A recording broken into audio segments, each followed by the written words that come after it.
A gun buyback that forced law-abiding citizens to surrender their firearms in a nationwide roundup and meltdown of all semi-automatic firearms and pump-action rifles and shotguns. 640,000 ordinary conventional firearms confiscated and destroyed. It was an absolute joke and a tragedy. I actually turned in 3 firearms, and it broke my heart. I mean, it was 40 years of collecting, and I can't say it any other way than that. I felt sick.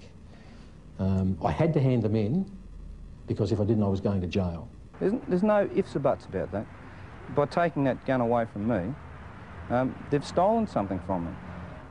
A right stolen by their government, promising safety in return for its gun bans. But now citizens know the frightening truth. The cost of lost liberty can be measured in the loss of life. It's become very, very obvious, even to Blind Freddy, that the expenditure of $500 million has done absolutely nothing to reduce crime. It certainly didn't do what the government touted it would do, which was to reduce crime.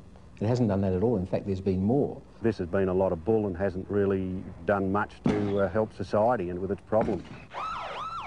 Cold, hard facts the anti-gun forces can no longer escape. Armed robberies have skyrocketed, up 69%. Assaults involving guns rose 28%. Gun murders increased 19%. And a new phenomenon, home invasions jumped 21%. An increase politicians insist they can't explain because they're still trying to legally define what a home invasion is and what the penalty should be. Part of the difficulty is that there is no clear definition of home invasion in the law. Never cease to be amazed at the ingenuity of lawyers. If the politicians want a pay rise, boom, that's done in 20 minutes. But to define home invasion, what a joke.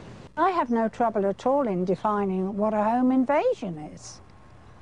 I think if someone sets their foot inside your door uninvited, they are invading your home and your privacy.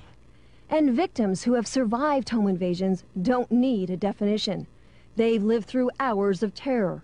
Arthur Field was tied up, his hands and feet taped, his phone lines cut, while 2 robbers ransacked his house.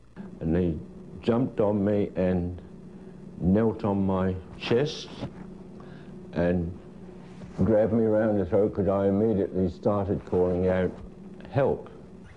I don't know how many men, they start smashing the windows. There was a lot of glass shattering, a lot of noise outside, and I stood in the kitchen, I was trembling.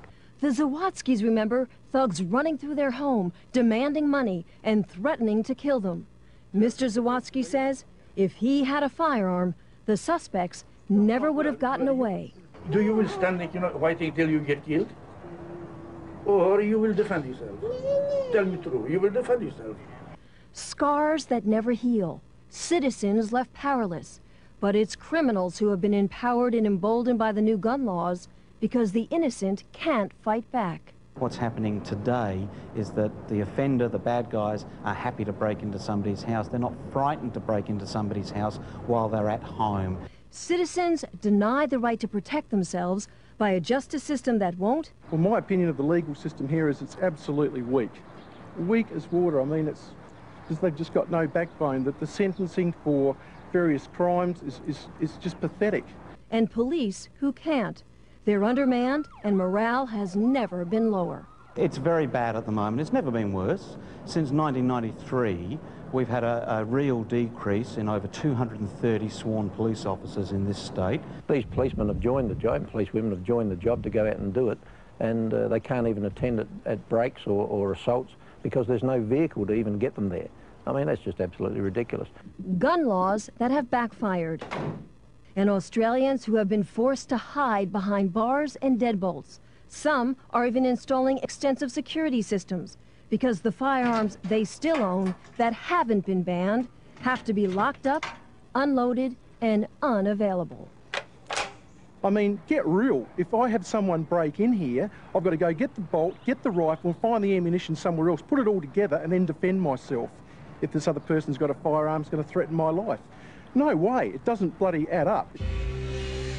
A political fraud, gun bans that haven't made a difference, and gun owners now struggling to stop a growing momentum against them.